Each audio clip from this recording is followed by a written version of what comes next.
Assalamualaikum warahmatullahi wabarakatuh. Salam sejahtera bagi kita semuanya. Mahasiswa program studi Magister Administrasi Publik untuk mata kuliah pemerintahan daerah. Kita diskusikan lagi yaitu tentang tipologi pemerintahan daerah. Ya. Jadi pada pertemuan yang sebelumnya sudah saya jelaskan bahwa ada dua asas yang penting di dalam pembentukan daerah.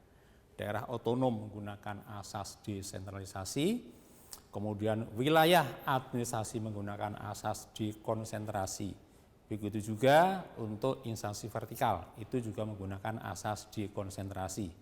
Nah, oleh karena itu di daerah itu nanti ada tiga jenis itu, ada tiga jenis pemerintahan. Ada daerah otonom, ada wilayah administrasi, dan ada instansi vertikal. Nah, itu ada yang terpisah, ada yang menyatu. Nah, sekarang kita lihat ya.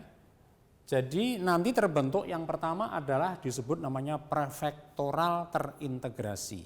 Nah, yang dimaksud dengan prefektoral terintegrasi itu ketika daerah otonom itu wilayahnya menyatu, batas-batas geografisnya itu menyatu, ya. Seperti sekarang ini menyatu ya. Jadi provinsi itu sebagai daerah otonom sekaligus sebagai wilayah administrasi. Kabupaten juga sama. Kabupaten, kota itu sebagai daerah otonom sekaligus juga sebagai wilayah administrasi ya. Nah, itu namanya menyatu ya. Kalau yang kedua adalah prefektoral tak terintegrasi.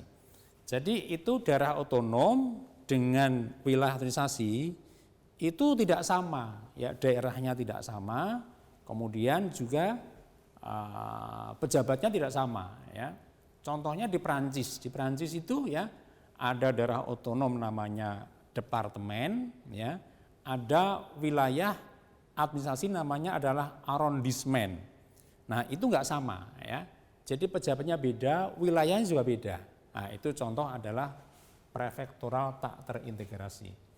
Nah, sekarang ya kita lihat di negara kita ini selalu terintegrasi. Di Undang-Undang Nomor 1 Tahun 1945 itu juga begitu, Undang-Undang Nomor 22 Tahun 1948 itu juga begitu, Undang-Undang Nomor 157 juga sama, Undang-Undang Nomor 18 Tahun 1945 itu juga sama, kemudian Undang-Undang 574 itu sama. Nah, ada beda sedikit di sini nih. Nah, Undang-Undang Nomor 22 Tahun 1999 dan Undang-Undang Nomor 32 Tahun 2004, nah ini yang terintegrasi itu hanya di provinsi. Jadi provinsi itu sebagai daerah otonom sekaligus wilayah administrasi. Itu di undang-undang ini, Undang-Undang Nomor 22 Tahun 1999 dan Undang-Undang Nomor 32 Tahun 2004 ya. Tapi kemudian undang-undang yang terakhir ini yaitu Undang-Undang Nomor 23 Tahun 2014 ini balik lagi. Jadi provinsi itu sebagai daerah otonom juga sekaligus sebagai wilayah administrasi. Begitu juga kabupaten kota itu juga sebagai daerah otonom sekaligus wilayah administrasi. Jadi di dalam sejarah perundang-undangan di negara Indonesia ya sejak merdeka sampai sekarang ini hanya ada jeda dua undang-undang, yaitu Undang-Undang Nomor 22 Tahun 1999 dan Undang-Undang Nomor 32 Tahun 2004 itu yang menganut ya daerah prefektoral terintegrasi itu hanya ada di provinsi. Tapi sekarang balik lagi, baik provinsi maupun kabupaten kota itu mengikuti prefektoral terintegrasi. Ya, demikian teman-teman semuanya.